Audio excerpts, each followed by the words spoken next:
todos bem-vindos, bem-vindas a mais um episódio da série Liderança em Gestão. O episódio 6 de hoje vai tratar sobre accountability e a sua relação com resiliência e ambidestria. Eu quero te dar uma boa razão para te assistir o episódio de hoje, para que você não desligue esse vídeo e consiga ficar até o final. A gente vai tratar aqui sobre a terceira dimensão do accountability, que se refere ao solve it, que significa resolver problemas reais e não lidar com situações imaginárias ou mudar por mudar. E resolver problemas exige muito de nós em termos de recursos pessoais que gerem recursos de trabalho, certo? Por que as pessoas deveriam ouvir falar sobre isso? Porque aplicando essa dimensão, a garantia de destaque e de desenvolvimento entre os seus concorrentes, ela está totalmente garantida. Não aplicar a garantia é de ficar abaixo da linha, paralisado, aguentando e esperando que o pior possa acontecer. É nesse ponto que a gente faz a correlação com resiliência e com ambidestria. Então, a nossa jornada ela vai começar por aí, certo? Eu vou apresentar e vou alinhar com vocês esses conceitos, esses construtos que você certamente já ouviu falar, já estudou, ou até mesmo já aplica na sua organização. Resiliência. Quando a gente fala de resiliência, vem logo a definição relacionada com a capacidade de se recuperar. Essa definição foi trazida por Martin Seligman no ano 2000. Mas tu sabia que antes dela já havia uma primeira definição sobre resiliência lá da década de 50? E essa primeira definição se referia à capacidade das pessoas de suportar pressão. Depois veio a segunda definição, da segunda geração, da qual eu já falei, que Seligman trouxe nos anos 2000, a capacidade da pessoa de se recuperar. E a terceira definição, que tem a ver com a terceira geração, trazida por Connors e outros autores, que é a capacidade de transformar a realidade, de ser objetivo na adversidade, autotélico, de ter um propósito, de olhar para frente, antever aquilo que vai acontecer, se preparar para isso e já arranjar situações que possam até mesmo evitar que coisas ruins não aconteçam. Tem a ver com crescer, fortalecer e antecipar. Essa terceira definição ela está muito mais compatível com a realidade das organizações hoje. Então, resiliência é um construto que tomou um espaço muito grande a partir da década de 90. Nós começamos a ouvir falar muito dela a partir desse momento. E muita especulação também foi feita a partir dela. Por exemplo, como se mede que uma pessoa é resiliente ou não? Inclusive, algumas empresas colocam resiliência como uma competência. Vamos pensar se isso é uma competência. Mas a notícia que eu trago é a seguinte: a resiliência ela não é disposicional ou uma força a ser medida se não estiver acontecendo uma situação de risco com aquela pessoa. Inclusive, alguns afirmam que ela pode ser aprendida. Na verdade, a resiliência é um processo de gestão da adaptação aos estresses e aos traumas, que podem ocorrer ao longo de um dia por meio de recursos internos da pessoa, inclusive. Quanto menos recursos internos, mais suscetível estou de sofrer com estresses e traumas. Quanto mais recursos internos eu tiver, mais capacidade eu tenho de lidar com as adversidades que acontecem no meu dia a dia, na minha vida, certo? Então, alguém se mostra resiliente se estiver passando por algum fator de risco. Por isso que para medir, a pessoa precisa estar passando por uma situação. E como é que a gente faz então? Ora, é só prestar atenção naquilo que pode dar suporte às pessoas. A rede de apoio social, os traços disposicionais positivos, forças e fraquezas e até mesmo a fé. É uma variável situacional, dependendo dos riscos e do contexto onde a pessoa está inserida. Todas as pesquisas, a grande maioria delas inclusive, aponta que as pessoas que passaram por adversidades tendem a ser muito mais resilientes das que não passaram e apresentaram muito mais bem-estar. E bem-estar ele está relacionado a emoções positivas, emoções negativas e satisfação com a vida. Então, quanto maior as minhas emoções positivas, maior a minha sensação de bem-estar e satisfação com a vida. Quanto menor, E quanto maior as minhas emoções negativas, maior a minha insatisfação com a vida e eu tendo a ser menos resiliente com isso também. Mas isso é um assunto que a gente pode tratar em outro episódio também, falando sobre bem-estar subjetivo e a relação com o desempenho, com as empresas. Bem-estar subjetivo, inclusive, foi a denominação que Martin Seligman deu para felicidade. Quando se fala em bem-estar subjetivo, nós estamos falando de felicidade. Não confundam, porque não são duas coisas, é uma coisa só, certo? Então, esse construto, ele varia conforme os atributos individuais em resposta aos riscos. Isso já falei bastante. Ele não é fixo na pessoa e nem na organização. Mas uma empresa pode ser resiliente se ela tiver a capacidade de transformar a realidade. A resiliência, ela tem um caráter dinâmico, ela é focada na análise das características como a personalidade, a neurofisiologia, habilidades cognitivas, sociais, emocionais, a rede de apoio que a pessoa tem, as condições ambientais e familiares. Isso pode ser medido quando alguém está em risco, certo? Pois então, a liderança que apresentar esses recursos, ela é capaz de ser resiliente transformando a realidade. Ela olha para frente e tem capacidades de intervir nas situações que ainda podem estar por acontecer. Lembra no episódio passado quando eu falei que 70% das organizações não tinham conseguido fazer a transformação organizacional segundo os dados da McKinsey? O que pode ter acontecido ali? Não é nem um pouco fácil fazer isso, porque isso envolve autoconhecimento e uma motivação para agir dentro de um propósito. Essas empresas, se elas deixassem florescer uma mentalidade solve it, como seria isso? Por exemplo, elas teriam mudança na forma de contratar pessoas, elas implementariam novas soluções de TI, elas mediriam e relatariam mais sobre desempenho, introduziriam uma estratégia de planejamento, um BSC ou qualquer outro método, elas focariam em treinamento das habilidades e dos comportamentos. Isso é agir dentro da mentalidade solve it. É resolver, não é segurar tudo isso, tirar isso da sua frente e aplicar então os meus recursos só numa situação. Eu preciso olhar todo o contexto. Então, uma empresa solve it, ela não tira recursos de um lado para colocar só no outro. Ela consegue equalizar isso porque ela está com a mentalidade de resolver a situação que ela se encontra naquele momento. Agora, se a liderança tentar resolver problemas sem assumir ou enxergar a realidade, ela torna todo o seu esforço sem sentido e totalmente mal orientado. Quer ver uma solução não muito legal, uma solução tola, inclusive? É reconhecer a realidade e aceitar o seu papel em criar as próprias circunstâncias como pouco.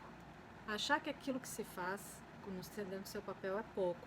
E a não ser que consiga lidar com problemas reais e remover os verdadeiros obstáculos do caminho, não se consegue exercitar a sabedoria. Então, para dar certo, precisa lidar com problemas reais e resolver os verdadeiros obstáculos pelo caminho. Isso é ser sábio. Percebe? Antes da gente seguir falando do Solve It, eu quero alinhar com vocês agora sobre a empresa ambidestre. Falar sobre ambidestria é muito importante, principalmente nesse momento. Nós estamos falando de aperfeiçoar os produtos já existentes e poder explorar e dar velocidade a projetos de inovação. Durante a pandemia, algumas organizações elas focaram excessivamente nos seus projetos de desempenho e esqueceram completamente dos projetos de inovação. Então, ambidestria é saber jogar com as duas mãos, projetos de desenvolvimento e projetos de inovação. O que aconteceu é que elas preferiram transferir esses recursos para ajudar a manutenção do caixa. Outras, elas estão tão focadas em inovação que esquecem de fazer o seu trabalho de aperfeiçoamento dos seus produtos e de entrega de serviços, deixando seus clientes descontentes com o atendimento e a qualidade dos produtos que elas já têm, os produtos já existentes. A liderança ambidestra, ela vai criar uma estratégia muito bem equalizada entre aperfeiçoamento de projetos existentes e a exploração de novas oportunidades. Ela vai jogar com as duas mãos, cuidando para que as equipes ganhem capacidade de inovação e realização em ambientes de mudança. O desafio estratégico é fazer um ótimo arranjo organizacional aí e eliminar tudo que é desperdício burocrático, intelectual ou até mesmo emocional, utilizando o tempo e a inteligência dos profissionais para que eles possam desenvolver inovações incrementais, radicais e até mesmo disruptivas. O Newton Fleury, ele diz o seguinte sobre uma organização ambidestra: são aquelas que conseguem simultaneamente serem eficientes na exploração do seu modelo de negócio tradicional e dinâmicas e criativas na implementação de seus novos modelos, aproveitando as vantagens da tecnologia rompedoras presentes no ambiente digital. Percebem? Já o Rodrigo Amantea, ele diz o seguinte: para se justificarem no ambiente de negócios, as empresas, elas têm que combinar esforços que dizem respeito ao refinamento do que já está existente na organização, ou seja, aquilo que envolve controle, certeza, redução da variância e aumento da eficiência, com esforços pertinentes a novas oportunidades. Abrange experimentação, pesquisas e descoberta. Isso que Roberto Amantea fala e que corrobora então ao que o Newton Fleury também traz. Na relação com resiliência, os projetos de inovação, eles têm uma correlação com antecipar oportunidades e inovações, lá com aquela terceira definição da terceira geração de transformar a realidade. E projetos de desempenho com corrigir e recuperar erros e lacunas de efetividade, além de alterar e aperfeiçoar o desempenho. Então, viram que a resiliência dentro dessa terceira geração se correlaciona com a ambidestria nos dois sentidos, tanto nos projetos de desenvolvimento de desempenho, quanto aos projetos de inovação. Vamos voltar agora a Solvit e ver como é que isso acontece, né? Vamos pensar em você. O que você aprendeu em termos de carreira com a pandemia? Vamos começar pensando um pouco sobre isso.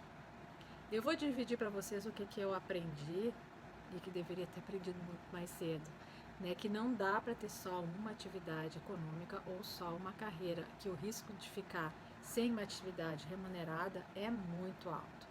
Isso faz com que eu precise manter as minhas habilidades técnicas com educação continuada em dia.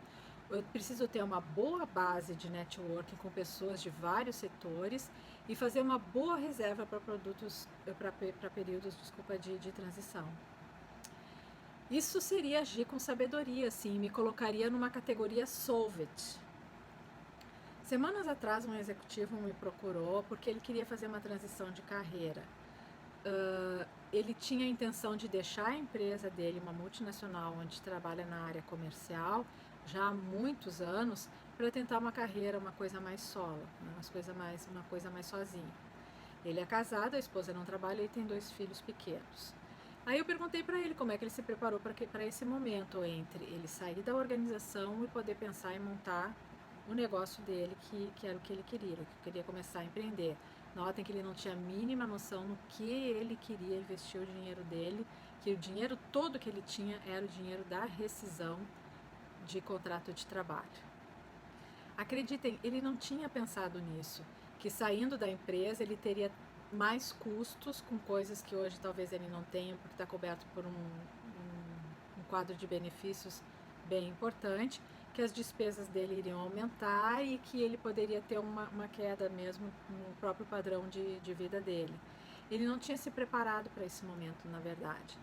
Então nós começamos a discutir um plano para esse momento, como ele poderia se preparar para isso, definindo o que ele queria, na verdade, como carreira depois disso e como ele faria então essa transição, não colocando em risco a família, o sustento dele, até que o negócio dele começasse a rentabilizar, dar certo e ele conseguisse se manter então com o próprio negócio. Nós discutimos bastante isso e a gente fez uma pergunta que é a pergunta Solve It, que a gente precisa fazer o tempo inteiro. O que mais eu posso fazer? Essa é a pergunta relacionada ao Solve It, a resolução de problemas. O que mais eu posso fazer para superar as circunstâncias e alcançar os resultados que eu desejo? Isso é se colocar acima da linha. Eu quero trazer para vocês um caso, né, de um trabalho de consultoria que eu fiz uns anos atrás, que pode ilustrar bem essa questão que eu estou trazendo para vocês. Eu fui consultada por uma empresa para fazer um trabalho de desenvolvimento com os líderes dessa empresa.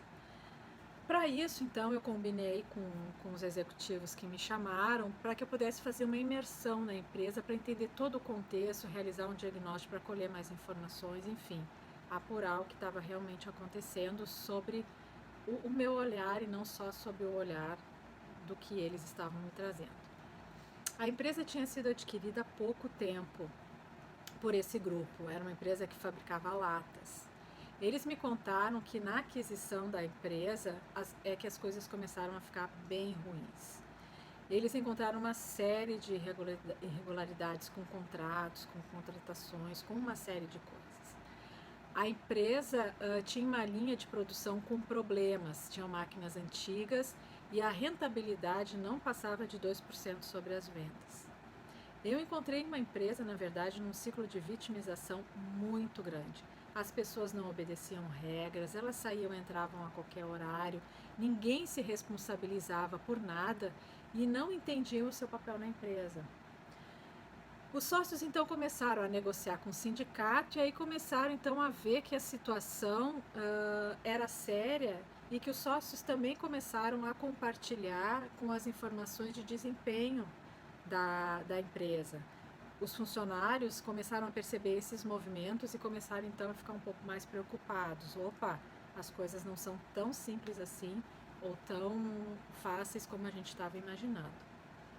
Eles queriam que os funcionários sim se preocupassem para que eles pudessem assumir mais a responsabilidade sobre o que estava acontecendo. Começou então a se perceber um envolvimento maior de todos no processo da empresa, mas que eles queriam mesmo que houvesse essa importância, que eles se importassem com isso. Como a empresa estava se movimentando para cima da linha, porque estava se usando então as dimensões do accountability lá desde o início, o See It, o Own It e agora o Solve It, as pessoas começaram a entender mais quais eram o seu papel e quais eram as suas responsabilidades dentro da empresa. Quando os líderes começaram a participar disso tudo também, eles começaram a se responsabilizar mais, eles começaram a perceber o quanto que eles estavam no piloto automático. E foi aqui que entrou o meu trabalho. Fazer com que eles lutassem contra o medo, contra a ansiedade, contra a incerteza e poder adquirir novos hábitos, já que as mudanças dependiam muito da velocidade das transformações de coração e de mente dessas pessoas. A leitura do grupo de líderes eram de pessoas que respondiam a comando e controle, de uma abordagem que se referia a diga o que eu tenho que fazer, que eu faço.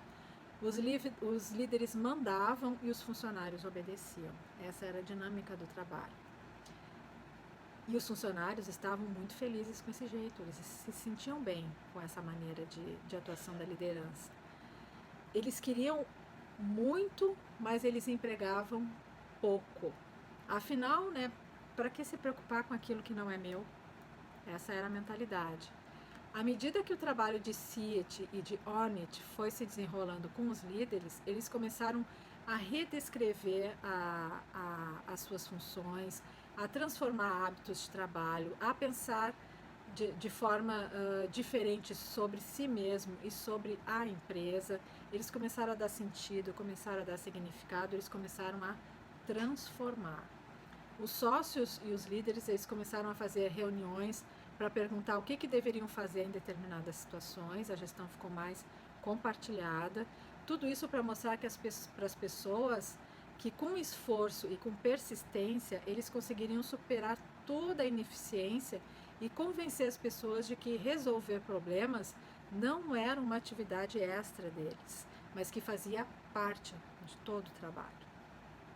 Os líderes fecharam, então, em comunhão nessa colaboração, entendendo qual era o seu papel, fizeram um processo grande de autoconhecimento para que eles pudessem fazer uso dos seus recursos, pudessem bolar estratégias de atuação e os resultados começaram a aparecer. A empresa estava acima da linha. E qual foi a mágica? Muito trabalho de desenvolvimento e a pergunta: o que mais posso fazer? Passou a ser um mantra da organização essa pergunta. Ela não virou meme, ela não virou piada, ela virou um instrumento, uma ferramenta de trabalho. O que mais posso fazer? O que poderia ter dado errado aqui? Eu pergunto. Poderia tudo ter sido encarado como um obstáculo, levando as pessoas a se cronificarem naquele ciclo de vitimização abaixo da linha, deixando de fazer a pergunta solve it. Eles não fariam nunca essa pergunta. E pessoas bem-sucedidas, elas vencem a tentação de ficar abaixo da linha. Ficar abaixo da linha pode ser uma tentação, mas as bem-resolvidas, elas resolvem essa situação ficando acima da linha, que foi o que aconteceu com esses gestores, e eles então começaram a trazer resultados e todos a se responsabilizarem por esse resultado, certo? Eu vou agora te mostrar 6 passos para te poder desenvolver as habilidades Solve It no teu trabalho, na tua organização, ou seja, resolver problemas. O primeiro é permaneça empenhado. Não desiste, te mantém firme para encontrar soluções. Não foca no que não pode ser feito. Pense em alternativas criativas. O segundo é persista. Pergunte várias vezes: o que eu mais posso fazer, o que eu mais posso fazer, o que eu mais posso fazer. Essa pergunta ela ajuda a formular soluções criativas e novas, e o nosso poder de fazer ele aumenta muito. O terceiro passo é pense diferente. Busque novas perspectivas para compreender as coisas além da sua própria perspectiva. O quarto passo é crie novas conexões. Muitas soluções podem envolver pessoas que você nem imaginava que podiam criar conexões com você. Clientes, funcionários, fornecedores, vendedores, e aí vai. O quinto passo é tome a iniciativa. Descubra soluções que vão te levar aos resultados que você deseja. Toma a iniciativa de explorar, de pesquisar, de perguntar quem você quer ser.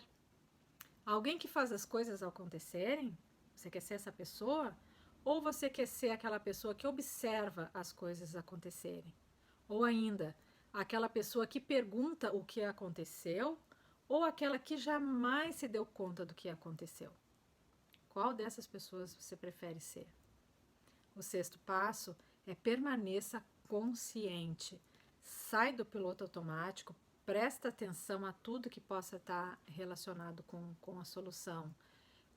Conteste suposições, crenças que podem te levar para a zona de conforto. Então, esses são 6 passos para desenvolver a habilidade Solve It. Permaneça empenhado, persista, pense diferente, crie novas conexões, tome a iniciativa e permaneça consciente. Resumindo isso tudo, a jornada acima da linha começa com a pergunta: o que mais posso fazer para alcançar resultados? E não acaba até o problema ser resolvido. Essa pergunta, esse hábito de perguntar, ele não vai acabar até você perceber que o problema está totalmente resolvido. Aqui cabe o comportamento de resiliência focado em transformação e decisão sobre tornar-se ou não ambidestro, colocando os projetos de desempenho e introduzindo os de inovação. Quero que te lembre de uma coisa: às vezes as coisas não terminam quando elas acabam, porque tudo é uma jornada, certo? Obrigado por ter ficado até aqui, por ter assistido mais esse vídeo, esse episódio 6. Semana que vem nós temos o episódio 7, depois o episódio 8, que será o último episódio da temporada de Accountability. Eu tenho algumas estratégias que eu posso te ajudar a pensar, que eu posso te ajudar a realizar em relação a tudo isso que a gente vem conversando aqui.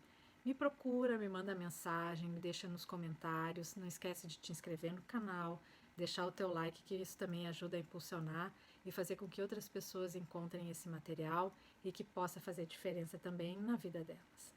Obrigada e até o próximo episódio.